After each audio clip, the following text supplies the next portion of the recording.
Take it easy and solve the school lunch problem with SPAM. S-P-A-M. こんにちは、タイガークローラジオ。You are listening now. Back J. You are listening to Tiger Claw Radio. Number one in vintage computer and video game entertainment. And now your host, Critical Failure.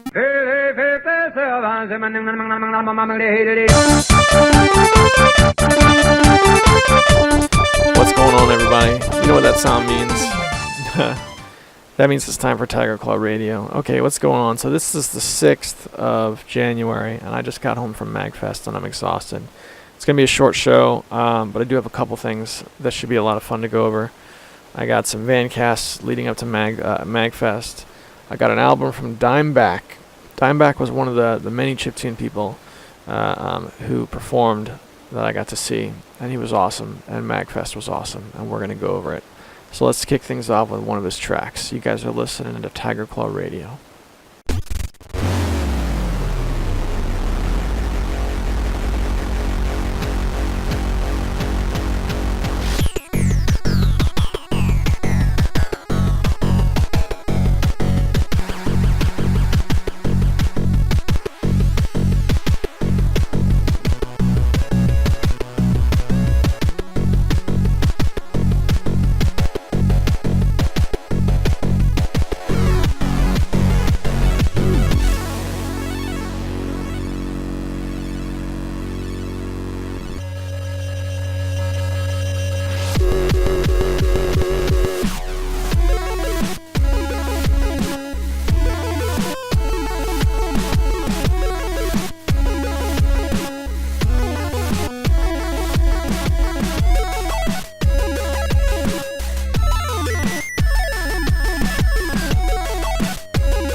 Oh boy.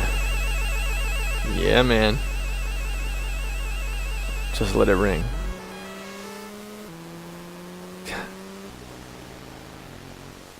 There you go. Nice and smooth.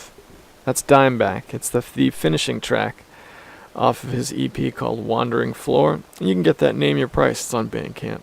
The name of the song is Stargazer. Alright, boys and girls. Let's go to the van back before Magfest. You're listening to Tiger Claw Radio. Monday morning. It is the Vancast, everybody. How you guys doing? Oh, man. I can barely see. Hang on a second. This ain't gonna fly.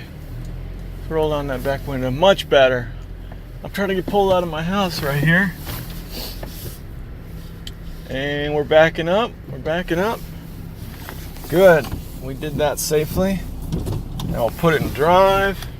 Get that back window rolled back up. And we're off. Oh yeah, Monday morning. Alright, so here's the deal, guys. Today's Monday. It's New Year's Eve, so I gotta go into the office today. Tomorrow is New Year's Day. I have off. And then is Wednesday. Wednesday I go back to the office one more time, because after that we've got Magfest. This Thursday, boys and girls, is Magfest, and you better believe it. It's gonna be something special this year. People I know are gonna be down there. Hemrock is going to be down there. I believe Sendu is going to be down there. Duke from the Cartridge Club is down there every year. He's going to be down there. I'd love to meet up with him as well. My father-in-law is going to be down there. I'm going to have my boy down there. My son and I are going to be down there Saturday night and Sunday morning. I'm looking forward to it. Not much in the way of the guest list. I'm not... You know, there's nobody showing up there who's like a feature attraction, in my opinion. I can't remember the gentleman's name, but the guy who produced all the music for the Mega Man series, he's going to be there, but, you know, God bless him. I'm sure he's a wonderful human being. I don't think he speaks English. You know what I'm saying? So, I mean, I guess you could show up and you get your picture taken with him. And, hey, man. If you dig Mega Man, this guy's a piece of history, that's for sure. But I don't know. So I'm looking forward to it. I'm looking forward to partying in the room. I'm looking forward to doing the arcade, and I'm most looking forward to walking the arcade floor with my son, who's 9. This will be pretty awesome. I took him to Disney Quest a couple times before that place closed, but I was talking to him about it, and he doesn't really remember it. I was trying to explain the concept of arcades and how to play the best video games, there was a time where you had to go to this place where they had these stand-up machines you could walk up to. And no other video game in those days could really hold up to the power those machines had. And he couldn't quite wrap his brain around it. So we're going to see. We're going to take him to the arcade with all the blinking lights and the flashing stuff. And we're going to see how it goes. We'll see what he thinks. I think he's going to have a good time. I'm really looking forward to it. Alright, so I'm pulling up to the grocery store right now. And I'm going to run in. And when I come back, when I'm all done, we'll resume the Monday Vancast. And we lived. We did it. I'm back in the van. And I'm on my way to the office. Off we go. So let's see. I got up early this morning and started working on a review for, I continued work on a review for Franchise Hockey Manager 5, which is provided by the company. Those are fun games.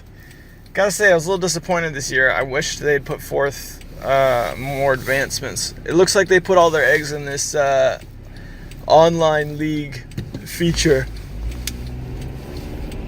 And I'm just not interested in playing it online. In order for me to play Franchise Hockey Manager online, I'd have to go out and meet new people, which isn't going to happen. And I'd have to probably play like the standard career mode, which also isn't going to happen. I like to play those games, the custom games. I think that's where those out-of-the-park baseball development games, I think that's where they really, where they really shine, in my opinion. Still a cool game, but I wished they had made this year's version more distinct from last year's version, especially nowadays where you can still go buy last year's version for $20 instead of $50. That means they need to make this version $30 better. And they just didn't, in my opinion. God bless them. Still a good game, but not $30 better than the last one. So that's what I did with my morning. It's been pretty fun. I've been able to play a decent amount of games recently, mostly in the mornings, I guess. But I've been playing. I played a bunch of Dead by Daylight, of course, over the last few weeks. That's been my go-to game for a good while now. I picked up Resident Evil Revelations, which, by the way, I didn't have a high bar of expectation for, because I know it's a spin-off game, and I know these Resident Evil spin-off games aren't great. But it was cheap. You know, the Steam winter sale is still on for a couple more days, and I thought, why not, man? So I picked it up and I played it a little bit, and it's about what I expected. The rush mode is kind of fun, if not a little derpy. But that's pretty cool. I got to play that some. I've been on somewhat of a big Resident Evil kick. Still working my way through Resident Evil 4 whenever I can. I sat down with the Resident Evil GameCube remake, not expecting to get anywhere. Just, you know, that was something that I spent money on. I wanted to try it out and just... I just wanted to try it out. Open it up and just see what it felt like after all this time. See what it felt like on the computer. I was pleasantly surprised. It ran very well. One thing I'll say, I think I might have even mentioned this last week, but I'm not sure. The computer version of that game has an extra difficulty. It has an easy setting for the difficulty that wasn't there on the console. Right?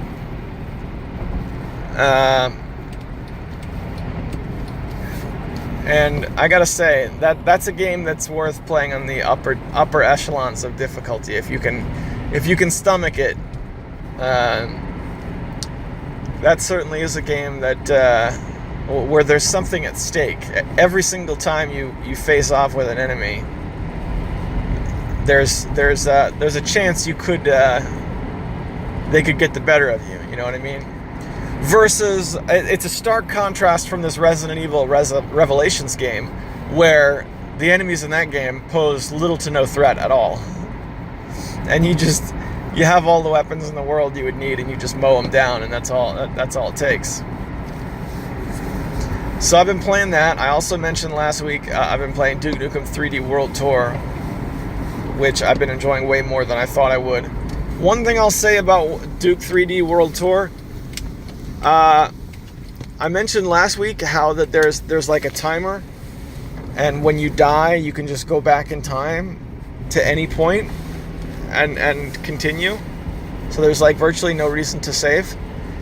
That's great and all, but I'm arbitrarily dying, and I don't know what the deal is.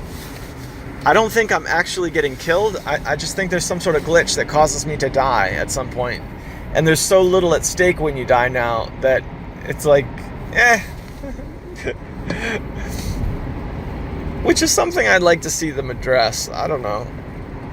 I haven't dug through the settings too deeply, but at this point I'm considering trying to find a way to turn that whole rewind feature off. Because I do worry that it's making it so that there's nothing at stake. Apart from that, though, it feels good to play Duke 3D again. I know Darabka was playing through the Duke Nukem games, the early Duke Nukem games. If I recall right, he played through all the way through the original Duke Nukem, which is the side-scrolling game from Apogee. And he started digging into Duke Nukem 2. Those games, in my opinion, are absolutely awesome. The original Duke Nukem is my favorite of the old school PC Apogee games. You know, the Commander Keen era, where we had Commander Keen and Captain Cosmic and all that stuff. All right, give me 1 second here. 1 second here. I'm stopped at a red light. I need to get my scarf off. because now I'm hot. Get my scarf off, turn that off, and we are good. Yeah, so I liked Duke Nukem. The original one, that was a great game. Some other games I got this Christmas was the Zombie Sniper Trilogy, which I tried once. I was hanging out with Alex Swingle in the Google Hangout, and I fired it up, and I stumbled through a couple of quick solo matches. Ooh, that is a game with some difficulty. It certainly is awesome. Looks awesome. Feels awesome. It just, I was not able to play it effectively yet. It's clearly a game that takes some practice and it takes some cooperation, which I appreciate. Nothing wrong with that. That's what Killing Floor was, a squad-based game where you had to take on waves of zombies, and if you weren't working together, then you weren't going to win. That's the impression I get from those Zombie Sniper Trilogy. I never played the sniper games. I know those were... I've seen those all over the internet. I never really sat down with them and played them. I think that more or less does it in terms of video games for me for the last week. I've got Magfest coming up, so that will be exciting. Magfest always brings with it new acquisitions and new interests, too. I always see stuff while I'm down there that's like, oh, okay. It changes the way I think a little bit. So... I'm trying to go to Magfest this year clean, without any real expectations. I don't really have anything that's like, okay, this is what I want to get while I'm down there. I usually end up buying an arcade stick while I'm down there. We'll see what happens this year. I don't know. I bought that Obsidian last year, and I've used it some. I've used it some, but not as much as I would have liked to have used the $200 arcade stick. So, might not get an arcade stick this year. We'll see. I don't know, we'll see. I still have that Sega Saturn. I'll have my eyes peeled for Sega Saturn stuff. But this is these are going to be video game resellers. You know what I mean? You don't go to these places looking for a deal. Deals are not what you get. So I don't really expect to find too much in the way of Sega Saturn, but we'll see. You never know. All the things that could be said about Magfest. I am very often surprised at what I find down there. Oh boy, and now here's the highway. I haven't been doing van casting while getting on the highway in quite some time. Alright, too late now. I guess we're doing this. And we're merging left a little bit. Okay, we're safe. So I gotta go 1, 2, 3. I gotta go 3 more lanes. And this guy's speeding by me, so that's fine. Just put on the old clicker, and now that he's gone, and we're merging left. Okay, good. We're safe. We lived, everybody. So I was talking about Magfest and its acquisitions. Sure would like to get a few more Atari games. You guys remember on Tiger Claw TV, I was opening a lot of Atari games this past summer, and probably even before that. I went through a phase on TCTV where a lot of Atari unboxings. But it's been several months since then, and I haven't done much with the Atari. Would be nice to find a dealer with a box of Atari games. Most years I can find that. We'll see. I do want to get a copy of Adventure, even though it's overpriced. If I found one for like $10, that's a lot for an Atari game. But I think for Adventure I might pull the trigger. We'll have to see. We'll have to see how it goes. As for what I would do if I was back home, one thing I need to do is open up Steam at home and make sure I have all the party games downloaded. All of my one-on-one fighting games, all of my beat-em-ups that support 3+ players. I need to get all that downloaded, and then I need to be ready to rip my computer out from its nest and be able to go. So that's probably what I would do. I'm not sure if I would play a game per se, but I would open up Steam and I'd have a big queue of stuff that I was starting to get downloaded. You know, Dungeons and Dragons, the beat 'em up game. Come on now. All right, we're changing lanes again. Bear with me here. Boy. way. I still get a little nervous doing this, especially now, because this is like, oh, nobody's on the highway. Yeah, there's people on the highway. It's just not bumper to bumper. So the people who are here are going 20 miles over the speed limit, making it extra dangerous. All right, guys, I'm going to pause this recording. All right, back again from the van. Real quick, before we move forward with the show, just want to send a quick shout out to the patrons. Big thanks, guys. You guys know who you are. Hemrock, James, Sendu, Tecmo Balls, Dorabka, and the Cartridge Brothers. Thank you guys all so much. Got a little bit more van casting for you, and then we're going to do some stories about Magfest. All right, let's return to the van for a quick one. It's the van cast. It is Wednesday afternoon. New Year's has come and gone. It's been nice. I had a nice New Year's. Hung out with my family. We got my son up. My son is 9 years old, so he got to hang out while the ball dropped, which was a good time. All said our Happy New Year's, and now it's 2019. My New Year's resolutions are pretty modest this year. I had, last year my resolutions were to stay on Weight Watchers and try and lose weight, which I accomplished. I lost 40 pounds, and I've kept it off. So this year, my resolutions are to be able to do pull-ups and maintain a 2-minute plank. That's my resolution. So I've got Magfest in a couple days. I'm driving home from my last day of work before Magfest. And, Magfest is tomorrow, right? Today's Wednesday and tomorrow's Thursday. Yeah, so tomorrow, yeah. And so I'm going to go do Magfest, and then when I get back from Magfest, I'll get right to work on my resolutions. I managed to have Christmas come and go without gaining at all, which was a surprise. I thought I was going to gain a pound or two, just from Christmas festivities, but I did okay. I'm really happy about that. As far as this year is concerned at Magfest, I'm hoping to take part in the Chiptunes Equals Win showcase. There's going to be some chiptune showcases. I mean, there are every year, but I haven't really taken part in that before. I'm usually strictly arcade, strictly console room, strictly playing games, at the party in the hotel room with my pals. And that's usually what Magfest is all about. This year, I want to take part in the chiptune space, and also. I noticed on the schedule there is a particular entry for when the bands are selling stuff in the performers selling their merch, right? So in years past, I've just happened to cross those tables at that particular time, and that's when I got those vinyls I was so proud of a couple of years back, when I got Proto Man vinyls and whatnot.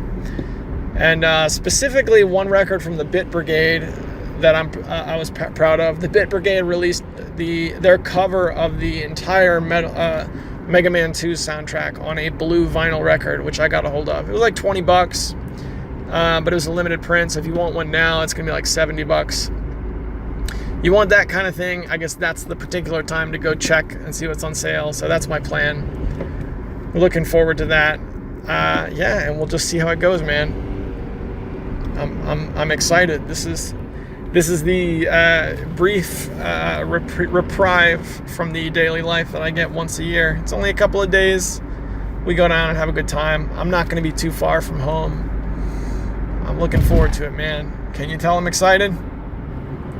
As far as video games are concerned, this morning I woke up and played some Hidden and Dangerous. Hidden and Dangerous, which was actually on the first episode of Tiger Claw Radio. That was the game of the week. It was freeware at that point. They made Hidden and Dangerous freeware to promote the up-and-coming Hidden and Dangerous 2. And they later released it on GOG.com, which I bought a while back, and I just bought it in the Christmas sale on Steam, which at the time I was like, this is so stupid. Why am I buying this game again? But then it turns out I was glad I did, because it has a deluxe edition in it, like with some more modern options and some more modern networking things. So if you want to play net play on a LAN or something, I think Steam might be the way to go. So that's been cool. I put a few hours into that. a friend of mine from work got me a copy of Ben Foddy's Getting Over It, or Getting Over It with Ben Foddy. That's the game that made the LP circuit this past year, with the guy. There's a guy in a pot, and he's swinging a hammer around, trying to climb a mountain by swinging a hammer around. Very weird game. Ben Foddy is the guy who made QWOP. He made GURP, especially QWOP, 2 little browser games that really made waves in the indie game scene. He had some interesting theories when it came to design philosophy. Specifically citing that, it's okay to troll your players a little bit. And man, did he ever troll his players with Getting Over It. It's been fun. I put about an hour into it. It's a weird game. I'm going to play it a little bit longer. I know I'll never beat it, but that's okay. It's the same thing when I sit down to play an RPG that takes 200 hours to beat. It's like, I know I'm never going to beat this game, but that's all right. I'm just going to have fun with it while I'm having fun with it. And that's me with Getting Over It with Ben Foddy. Okay, so to close this, I typically say, what would I play if I were at home? I'm going home right now, and I'm going to be knee-deep in stuff, but I wouldn't play a game. What I would actually do is dismantle my computer, because I'm leaving for Magfest tomorrow. Dismantle it, make sure I had a box with all the cables I need, and a drop keyboard, and my 12-foot, I can't remember how long it is, 12 or 25 feet. I have a really, really long HDMI cable. Throw that in a box, and I essentially just get ready for the party, man. Just get ready. That's what I would do. And man, am I ever ready for this thing to happen. So with that, I don't know how this week's podcast is going to go. Typically, I do a couple of van casts and then I wrap things up in the studio. But I'm going to be at Magfest during the time I usually polish up the show. So what I think I'm going to end up doing is, TCR this week is going to be a string of phone recordings and whatever I can scrape together, and then we'll return with a full recording the following week. That way I can at least get something out. I seem to remember last year taking off entirely, so hopefully at least I can get out a little, half an episode or something. And with that, I'm going to sign off of here. I'm driving home right now, and I got a lot of work to do once I get there. I hope you guys had an awesome new year. I'll see you around. Back again. Okay, so now we're at the present date, and I just got back from Magfest. So Hemrock flew in. Hemrock, me, and my buddy Angie all went. I didn't run into Sendu there, and I didn't run into Duke from the Cartridge Brothers either. But the three of us did go. I got to take my son for the last little bit, so he experienced it for the first time. And my father-in-law also came down and partied a little bit. So let's see, what's some of the stuff we did. This was the first year I really got involved with the music. I was going to the chiptune, as many of the chiptune gatherings as I could with their stage. And then I saw Dimeback. Dimeback was the first guy I saw. No, that's not true. First guy I saw was called Chipocrit, and I saw like the last few minutes of his set. And I got his record amongst my stuff. And then I saw this guy Dimeback, and then from there it was just like person after person after person after person. So it was amazing. It absolutely blew my mind, and it was probably the best Magfest of all of them. As far as video game acquisitions, I got a hold of some Atari games. I got a hold of some Famicom games. I'm gonna go over those in a video at a later date. And I got a few records as well. Funnily enough, I took my son. My son showed up Saturday night and Sunday morning, so he got to play like the tail end of Magfest, just to get a little taste. And I was taking him around, showing him stuff, and we went to the chiptune space. And like one of the first thing, I was like, let's check this out, man. We're gonna do some dancing. We'll have a good time. And as we were walking up, he could see like the backdrop screen and hear a little bit what was going on. And he was like, I don't want anything to do with any of this. I can't. This is too much for me. Sensory overload. I gotta go, Dad. So I was like, all right. So, yeah. So we didn't get to do that. So I didn't get to see the 6 p.m. Saturday show or like the the bash rave that they did at midnight, and I was really bummed out that I missed out on those.